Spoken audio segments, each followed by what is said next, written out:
Big pass லைவ்ல வந்து பாத்தீங்கன்னா நாமினேஷன் ப்ராசஸ் நடந்து முடிஞ்சது. அதுல குறிப்பா கேப்டன் யாரு, அந்த கேப்டனுக்கும் நாமினேஷன்ல வந்திருக்காங்க.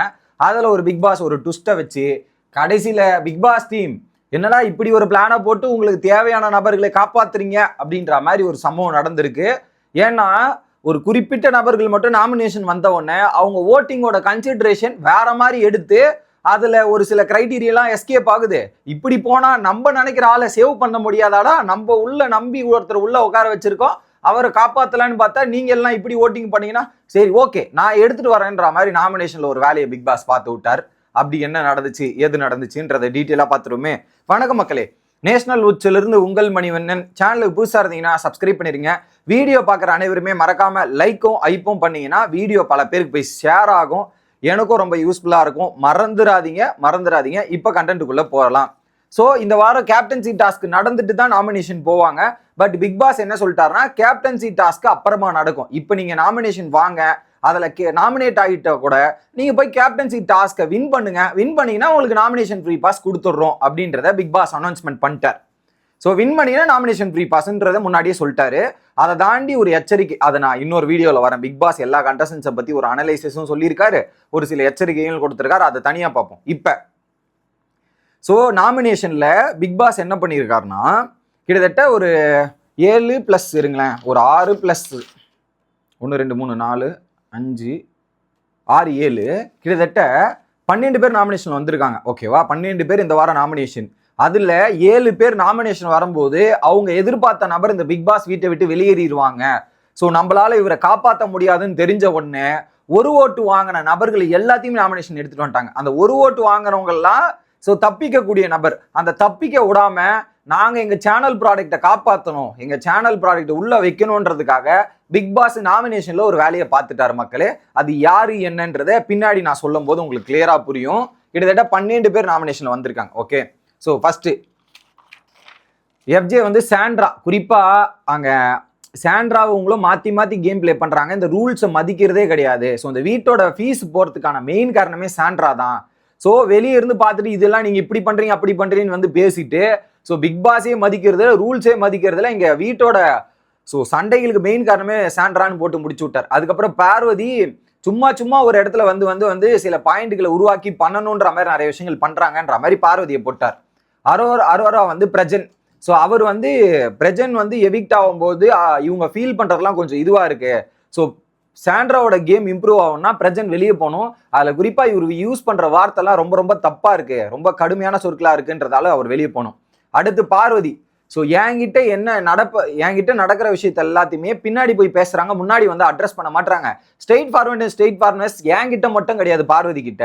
ஸோ பின்னாடி போய் நிறைய வேலை பார்க்குறாங்க. ஸோ அப்படியே பண்ணிட்டு இருக்காங்க. ஸோ நேராக வந்து பேசினா கூட பண்ணாம அப்படியே கார்னர்ல போயிட்டு அந்த சண்டை போட்டு ஆபாச குறியீடு பேசிட்டு கார்னர்ல போய் அப்ளாஜி பண்ணிட்டு அப்படியே வந்து ஒரு தந்திரமா சுத்திட்டு இருக்காங்க. இது நல்லதுக்கு இல்லைன்ற மாதிரி அரோரா போட்டு பார்வதி செஞ்சுட்டா நாமினேஷன்ல. அடுத்து விக்ரமே, சாண்ட்ரா வந்து பிக் பாஸையே மதிக்கல, பிக் பாஸ் ரூல்ஸே மதிக்கலன்னு அவங்க எதுக்கு பிக் பாஸ் வீட்டில் இருக்கணும், பிக் பாஸ் வீட்டை விட்டு வெளியே போங்கன்ற மாதிரி இது. அடுத்ததாக திவ்யா, பிஹேவியர் சுத்தமா எனக்கு பிடிக்கல பிக் பாஸ், திவ்யாவோட பிஹேவியர் சுத்தமா பிடிக்கலன்ற மாதிரி நாமினேட் பண்ணிட்டார். கனி வந்து சாண்ட்ரா கடந்த வாரம் வீக்லி டாஸ்க்ல ஜெயிலுக்கு போகாம இருந்ததா சரி, நாங்க அந்த டாஸ்கை சோத்ததுக்கான மெயின் காரணமே சாண்ட்ரா தான் அப்படின்றத சொல்லிட்டாங்க. அடுத்து பார்வதி, சின்ன விஷயத்த சின்னதா இருக்கும் ஊதி பெருசாகி நெகட்டிவ் தாட்ஸ் போறதே அவங்க தான். ஸோ மற்றவங்களுக்கு மேல ஒரு டவுட் இருந்தாலும் அது பெருசாக்கி வேற மாதிரி சொல்லிடுவாங்க அப்படின்ற மாதிரி சொல்லியிருக்காங்க. ஓகே, அடுத்து கமர்தீன் திவ்யாவை நேச்சரா ஜோக்க போட்டா கூட எடுத்துக்க முடியல, அவங்க ரொம்ப ரக்குடா இருக்காங்க அப்படின்ற ஒரு பாயிண்ட்டை வச்சு திவ்யாவை நாமினேட் பண்ணிட்டாரு. சாண்ட்ரா, ஸோ அவங்க வந்து பல இடங்கள்ல திவ்யாவுக்கு சப்போர்ட்டாகவும் ஹவுஸ்மேட்ஸ் உறவு வச்சிருக்காங்க. இதுல பிரஜனும் அவங்களும் ரொம்ப அழுது ஒரு விஷயம் பண்ணாங்க, இது ரியாலிட்டி ஷோனே தெரியாம டிராமா பண்ண மாதிரி இருக்குன்ற மாதிரி சொல்லிட்டாங்க. எப்படி டிராமா பண்ற மாதிரி எனக்கு சொல்லிட்டாங்க. ஸோ இது ரியாலிட்டி ஷோனே புரிஞ்சுக்கணும், அந்த எமோஷன்ஸ் அவங்க கண்ட்ரோல் பண்ணிருக்கணும்ன்ற மாதிரி கமர்தீன் சொன்ன பாயிண்ட் நல்லா இருந்துச்சு, சூப்பரா இருந்துச்சு. அடுத்து கமர்தீனுக்கு அப்புறம் ரம்யாவை கூப்பிட்டாங்கன்றதால ஸோ ரம்யாவை கமர்தீன் நாமினேட் பண்ணியிருப்பான்ற மாதிரி நேராக போயிட்டு என்ன பண்ணிட்டாங்க, கமர்தீன் லாஸ்ட் வீக்லையும் சரி டாஸ்க்லையும் சரி எஃபர்ட் போடலன்ற மாதிரி ரம்யா நாமினேட் பண்ணாங்க. காமெடியா இருந்துச்சு எனக்கு. நான் தான் சொன்னேனே ரம்யாவுக்கு வந்து ரிவெஞ்ச் போர்டு எடுக்கிறது, அதை அப்படி எடுத்திருக்காங்க. அடுத்து கனியை நாமினேட் பண்ணது தான் ஷாக்கிங். ஃபர்ஸ்ட் வீக்ல இருந்து இந்த வாரம் வரையும் என்ன பண்ணாங்கன்னு எனக்கு தெரியல அப்படின்ற மாதிரி சொல்லி நாமினேட் பண்றாங்க. இதுக்கு நடுவுல நாமினேஷன் நடந்துட்டு இருக்கும்போது பார்வதி போய் லிப்ஸ்டிக் எடுத்து தேய்ச்சிட்டு இருக்காங்க. பிக் பாஸ் வந்து பார்வதி இன்னைக்கு தான் சொன்னேன் டோன்ட் டேக் மீ கிராண்டட்னா இந்த தேவையில்லாத வேலை பார்க்காதீங்கன்ற மாதிரி பார்வதிக்கு ஒரு எச்சரிக்கையும் பிக் பாஸ் கொடுத்திருந்தார்.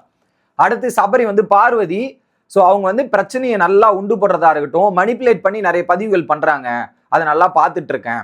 அடுத்து திவ்யா அப்படியே சாஃப்டா சொல்லணும்ன்ற மாதிரி ஆர்ஷா சொல்றாங்க, அவங்க ஃபர்ஸ்ட் பண்றது தப்பு அப்படின்ற மாதிரி சபரி. சாண்ட்ரா எஃப்ஜே 3 டேஸா நல்ல கேப்டன், அடுத்த நாள்ல இருந்து ரொம்ப மோசமான கேப்டன். அடுத்து விக்ரம் நிறைய டாஸ்க்ல இன்னைக்கு காலைல வந்து மார்க்கிங் பண்ணாராம், இதெல்லாம் பண்ணாராம். அந்த பேசிஸ்ல அவருடைய கெச்சர் இதெல்லாம் ரொம்ப தப்பா இருக்கு, வார்த்தைகள்லாம் கடுமையா இருக்குன்ற மாதிரி நாமினேட் பண்றாங்க. இவங்க ஏதோ ஒழுங்கு மாதிரி வார்த்தைகள்லாம் கருத்தா பேசுற மாதிரி நாமினேட் பண்றாங்க. காலைல செருப்ப கழுவுவா இது கழுவுவான்னு காலைல பேசினவங்க தான் சாண்ட்ரா, இப்ப என்ன ஒழுங்கு மாதிரி நாமினேஷன்ல. அடுத்து யாருன்னா வினோத் அவர்கள் திவ்யாவை. ஸோ அவங்க சொல்றத வந்து திவ்யா சொல்றது மட்டும் நம்ம சொல்றதை கேட்காம அவங்க சொல்றது மட்டும் பேசிட்டே இருக்காங்க. ஸோ மூஞ்சில் அடிச்ச மாதிரி பேசுறாங்க, பயஸ்டே கேம் விளையாடுறாங்கன்ற மாதிரி விக்ரம் போட்டு தாக்கிட்டாப்ல. விக்ரம் இல்ல வினோத். சாண்ட்ரா வந்து ரொம்ப சென்டிமெண்ட் காட்டுறது, எதா இருந்தாலும் பெஸ்ட் பெர்ஃபார்மர் எல்லாமே ஹஸ்பண்டுக்கு தான் கொடுக்குறாங்க. நாமினேஷன் ஃப்ரீ பாஸ்ல இருந்து எல்லாமே ஹஸ்பண்ட் கொடுக்குறாங்க, இது ரொம்ப தப்பா இருக்குன்ற மாதிரி முடிச்சு விட்டாங்க.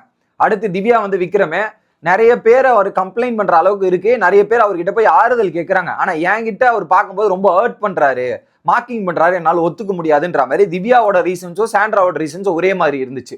அடுத்து எஃப்ஜே தலையா பயஸ்டா இருந்தார். திவ்யா சாண்ட்ரா பாத்தீங்களா இல்லையா, கரெக்டா 2 பேரும் விக்ரம் எஃப்ஜே அப்படின்ற மாதிரி போட்டிருக்காங்க. அடுத்து Amit Divya unpleasant behaviour. So அப்படியே வந்து ஜாடமாடியா பேசுறாங்க, தேவையில்லாத எனர்ஜி, அன்வான்ட் எனர்ஜி திவ்யா அந்த வீட்டுக்குள்ள அப்படின்றதா இருக்கட்டும். அடுத்து பிரஜன்.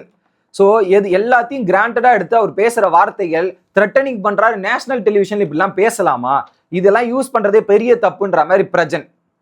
அடுத்து சுபிக்ஷா அமித் பாட்டு பாடுறதை தாண்டி வேற எதுவுமே பண்றது இல்ல, கேம்ல எஃபர்ட் கம்மி, அதுக்கப்புறம் கருத்துக்கள் கம்மின்னு. ஏமா சுபிக்ஷா இப்படி பண்ண, இதுல சுபிக்ஷா பண்ண ஹைலைட் நாமினேஷன் இதுல கேளுங்களேன் அமித். அடுத்து ரம்யா. ஸோ அவங்க பண்ற ஆக்ட் எல்லாம் தப்பா, அவங்களுக்கு ஏதாவது சொல்லிட்டா தப்பான ரீசன்ஸ் கொடுத்து நாமினேட் பண்றாங்க, அவங்களோட ஆக்டிவிட்டிஸ் கொஞ்சம் கம்மியா இருக்கு அப்படின்ற மாதிரி சுபிக்ஷா நாமினேஷன். அடுத்து பிரஜன் ரீசன் வந்து பாத்தீங்கன்னா இது கனி வந்து மேனிப்புலேட் பண்ணிட்டாங்களாம். என்னன்னா இந்த பெண்களுக்கு இங்க சேஃப்டி இல்லைன்ற மாதிரி இவருக்கு எதிராக திருப்பி விட்டது கனியா, நீ பண்ற ஆக்டிவிட்டிஸ்லாம் அப்படிதான் இருக்கு. அடுத்து வியானா. ஸோ வெளியே பாயிண்ட் ஆஃப் வியூ வேற, வீட்டுக்குள்ள வந்து பிரசன்டபிளா இருக்குன்ற பேர்ல பல விஷயங்கள் பண்றாங்க. இண்டிவிஜுவல் கேமே இல்ல, ஒன்றும் பிளே பண்ணலன்ற மாதிரி அதை பிரஜன் சொல்றாரு பாருங்க, அதுதான் அல்டிமேட் காமெடி. இண்டிவிஜுவல் பிளே பத்தி பிரஜன் பேசுறதுலாம் எங்க தகுதி இருக்குன்னு எனக்கு தெரியல. வியானா.